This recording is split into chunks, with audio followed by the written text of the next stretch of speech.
إن الحمد لله نحمده ونستعينه ونستغفره ونعوذ بالله من شرور أنفسنا ومن سيئات أعمالنا من يهده الله فلا مضل له ومن يضلل فلا هادي له أشهد أن لا إله إلا الله وحده لا شريك له وأشهد أن محمدا عبده ورسوله اللهم صل وسلم وبارك على سيدنا محمد وعلى آله وصحبه ومن تبعهم إلى يوم الدين أما بعد فيا عباد الله أوصيكم ونفسي بتقوى الله فقد فاز المتقون قال الله تعالى في محكم تنزيله وهو أصدق القائلين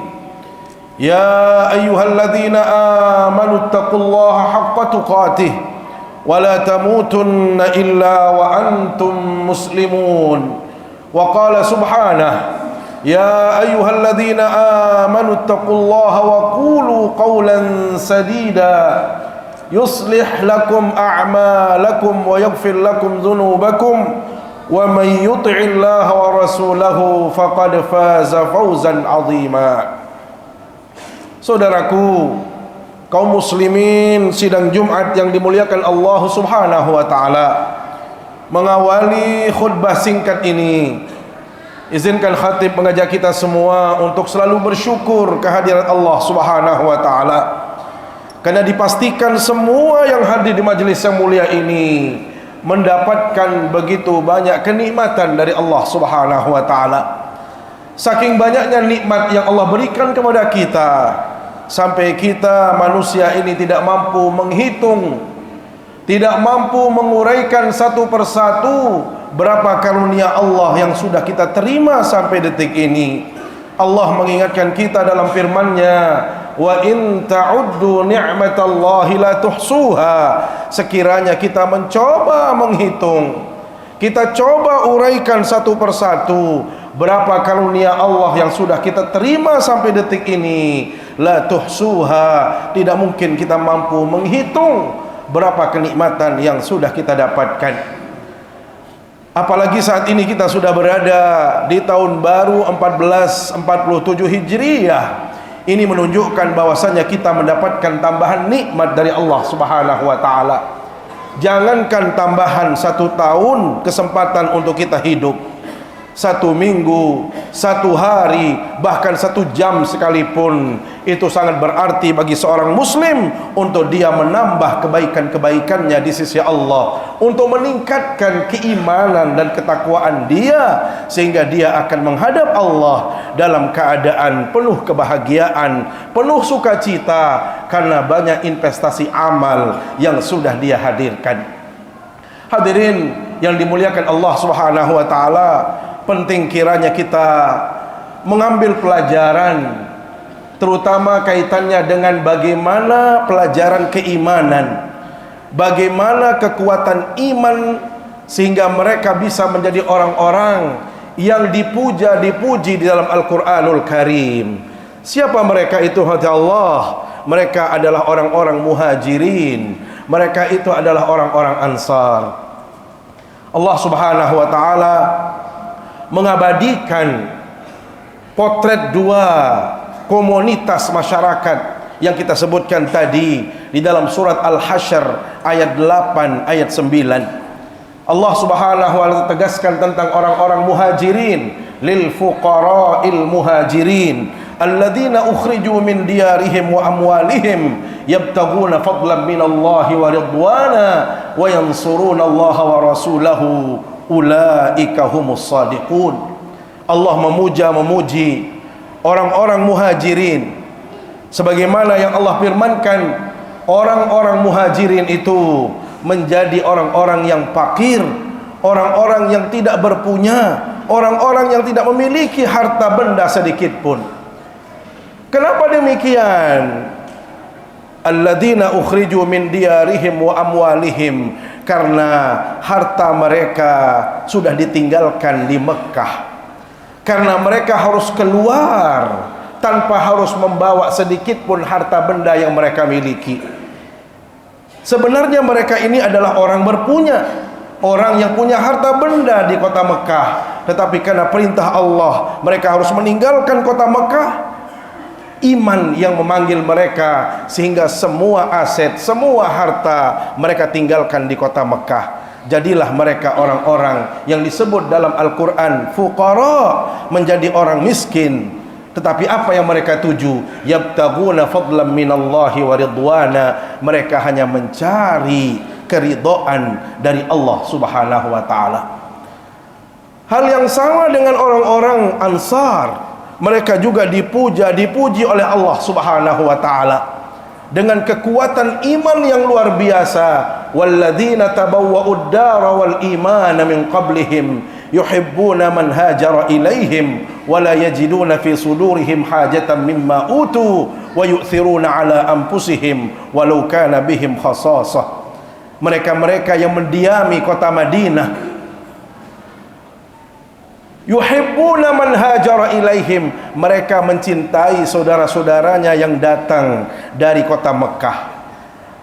Mereka mencintai benar-benar karena Allah Subhanahu wa ta'ala, sehingga dalam bentuk cintanya mereka itu Allah disebutkan dalam Al-Quran, yuhibbuna man hajara ilaihim wa la yajiduna fi sudurihim hajatan mimma utu. Mereka memberikan apa yang mereka bisa berikan tanpa mengharap imbalan apapun dari pemberian yang mereka berikan. Bahkan kita tahu potret salah seorang sahabat yang namanya Abdurrahman ibn Auf, yang dipertemukan oleh baginda Nabi dengan saudaranya orang Ansar yang namanya Sa'ad ibn Rabi' al-Ansari. Begitu dipertemukan, diperjumpakan dua orang ini, wahai Abdurrahman, ini saudaramu yang namanya Sa'ad ibn Rabi' orang Ansar. Bagaimana perilaku orang Ansar ini? Apa yang dilakukan oleh orang-orang Ansar seperti Sa'ad? Beliau kumpulkan harta bendanya dari A sampai Z, beliau bagi dua di tengah-tengah, dan beliau katakan, silahkan anda pilih mana yang anda suka dari harta yang saya miliki. Bisa dibayangkan, harta dibagi dua, aset dibagi dua, dan diberikan kesempatan saudaranya untuk memilih. Hadirin yang dimuliakan Allah Subhanahu wa ta'ala, karena itu potret orang-orang Muhajirin dan Ansar ini adalah merupakan potret yang harus kita hadirkan, terutama dalam menjaga keimanan, dalam menjaga keyakinan. Mereka rela menjadi orang-orang yang tidak berpunya, yang penting imannya tetap kokoh, imannya tetap teguh, dia jaga sehingga iman ini akan selalu mengiringi mereka sampai akhir kehidupan ini. Di dalam hadis Rasul sallallahu alaihi wasallam yang diriwayatkan dari Imam Abu Hurairah, yang diriwayatkan dari Abu Hurairah radhiyallahu anhu, disebutkan tentang gambaran orang-orang Muhajirin dan Ansar. Zahaba fuqara'ul muhajirin ila Rasulillah sallallahu alaihi wasallam. Suatu ketika orang-orang miskin dari kalangan Muhajirin, karena mereka meninggalkan harta bendanya di kota Mekah, jadilah mereka orang yang tidak berpunya. Dia datang menghadap Rasul sallallahu alaihi wasallam. Apa kata mereka? Ya Rasulullah, zahaba ahlud dusur bin na'ibil, zahaba ahlud dusur bid darajatil ula wan na'imil muqim. Ya Rasul, alangkah nikmatnya, alangkah enaknya menjadi orang kaya.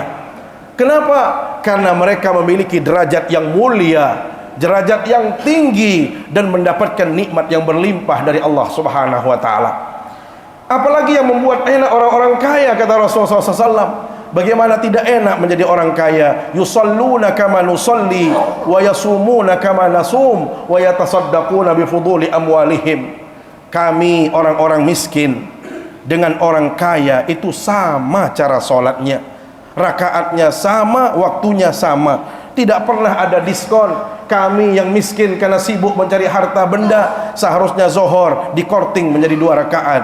Kami orang miskin supaya fokus mencari harta, yang kaya kasih 4 rakaat. Itu tidak ada. Orang kaya dengan orang miskin sama sholatnya, sama puasanya. Tetapi yang tidak bisa kami kejar adalah giliran bersedekah. Mereka itu hebat-hebat. Mereka mengkapling semua sisi di surga, sehingga kami bertanya-tanya, jangan-jangan kami tidak punya tempat besok di surga. Hadirin rahmati Allah Subhanahu wa taala, hadis ini menggambarkan kepada kita dua tipologi manusia. Yang pertama, ada orang-orang yang tahu dirinya menjadi orang fakir, orang miskin, tetapi dia tidak mau ketinggalan dalam urusan kebaikan. Boleh saya miskin secara materi, boleh saya tidak punya harta benda, tetapi urusan kebaikan saya harus sama dengan orang-orang kaya. Bagaimana mereka beramal, bagaimana mereka beribadah, saya tidak boleh ketinggalan. Subhanallah, ini adalah potret pertama. Pertanyaan saya, alhamdulillah, bagaimana dengan kita? Sudahkah kita iri seperti ini? Dalam urusan seperti ini, dalam urusan kebaikan, dalam urusan ibadah, pernahkah kita evaluasi diri kita? Ini kadang-kadang kita, mohon maaf, sudah miskin, masih sibuk dengan urusan dunia juga. Itu pun gak menjadikan kita kaya. Sudah miskin, malas ibadah. Sudah miskin, malas baca Quran. Sudah miskin, malas silaturahim. Sudah miskin, malas ngaji. Ini potret manusia saat ini. Beda dengan mereka dulu, hati Allah. Miskin secara materi, tetapi dalam urusan ibadah mereka tidak mau ketinggalan dengan orang-orang kaya. Sehingga bagaimana sholatnya orang kaya, bagaimana sedekahnya orang kaya, bagaimana puasanya orang kaya, dia juga ingin seperti itu. Yang kedua, hati Allah, ada potret orang-orang kaya yang walaupun dengan kekayaan yang mereka miliki, justru menjadikan orang-orang miskin itu iri. Kenapa? Karena kekayaannya digunakan untuk sesuatu yang memberikan kebaikan, baik untuk dunia maupun akhirat. Sehingga kekayaannya dijadikan ladang untuk bersedekah, kekayaannya membantu sesama, kekayaannya membantu orang miskin. Kalau saat ini, mohon maaf, hati Allah, kita banyak menjumpai orang-orang kaya, tetapi kepeduliannya yang kurang. Banyak orang kaya tetapi ibadahnya kadang-kadang tidak baik, bahkan disibukkan dengan urusan harta, sehingga sholat berjamaahnya jarang, silaturahim tidak ada, kebaikan-kebaikan sesama orang miskin pun dia tidak tunjukkan. Maka hormat Allah, hadis yang singkat tadi menggambarkan dua potret para sahabat. Yang satu menggambarkan orang-orang muhajirin yang walaupun dalam keadaan miskin, mereka tidak mau ketinggalan dalam urusan kebaikan, dan inilah yang harus kita contoh. Atau sebaliknya, orang-orang Ansar yang mereka itu punya kekayaan yang luar biasa, tetapi kekayaannya justru menjadikan dia lebih dekat kepada Allah. Kekayaannya untuk dia baik di hadapan manusia dan untuk mendapatkan ridha dari Allah Subhanahu wa taala. Inilah gambaran dua potret manusia. Mudah-mudahan dengan khutbah singkat ini kita bisa mengambil ibrah dan pelajaran, sehingga saya posisinya yang mana? Apakah kita berposisi orang miskin yang bagus ibadahnya, atau sebaliknya yang mohon maaf miskin harta, miskin ibadah, yang dalam bahasa orang Sasak itu dikenal dengan sombong jelang. Sudah ibadah, mohon maaf, kekayaannya tidak ada, harta tidak ada, sholat pun jauh, ibadah-ibadah yang lain pun banyak ditinggalkan, maka ini adalah orang yang besok tidak akan dilirik oleh Allah, tidak akan diajak bicara oleh Allah, tidak akan diperdulikan oleh Allah SWT di hari kiamat kelak. Atau kita menjadi orang yang mohon maaf, mungkin hari ini kita diberikan harta oleh Allah SWT sehingga ada kekayaannya, tetapi apakah sudah kita gunakan untuk kebaikan, untuk kemaslahatan, untuk mencari ridha Allah, atau bagaimana? Ini adalah momentum untuk kita mencoba bertafakkur, sekaligus mengevaluasi diri kita. Jangan sampai kita justru menjadi orang kaya, tetapi kaya yang sombong dalam kehidupan, sehingga dia tidak mau bersahabat dengan orang miskin, tidak mau bergaul dengan orang biasa, bahkan dia menjadi orang yang pelit dalam kehidupan ini. Mudah-mudahan kita bisa mengambil pelajaran dan bisa mengevaluasi diri dengan khutbah yang singkat ini. Demikian, mudah-mudahan ada manfaatnya. Barakallahu li wa lakum fil Qur'anil azim, wa nafa'ani wa iyyakum bima fihi minal ayati wa dzikril hakim, wa taqabbalallahu minni wa minkum tilawatah, innahu huwas samiul alim. A'udzu billahi minasy syaithanir rajim. Bismillahirrahmanirrahim.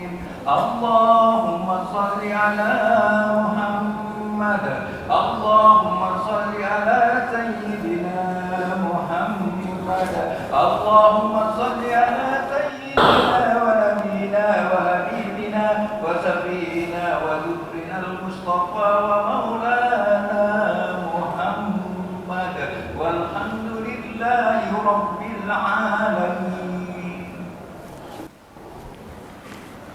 الحمد لله رب العالمين والعاقبة للمتقين ولا عدوان إلا على الظالمين. أشهد أن لا إله إلا الله وحده لا شريك له وأشهد أن محمدا عبده ورسوله. اللهم صل وسلم وبارك على سيدنا محمد وعلى آله وصحبه أجمعين. أما بعد فيا عباد الله أوصيكم ونفسي بتقوى الله فقد فاز المتقون. قال الله تعالى في محكم تنزيله وهو أصدق القائلين يا أيها الذين آمنوا اتقوا الله حق تقاته ولا تموتن إلا وأنتم مسلمون واعلموا أن الله سبحانه وتعالى صلى على نبيه قديما ولم يزل قائلا عليما.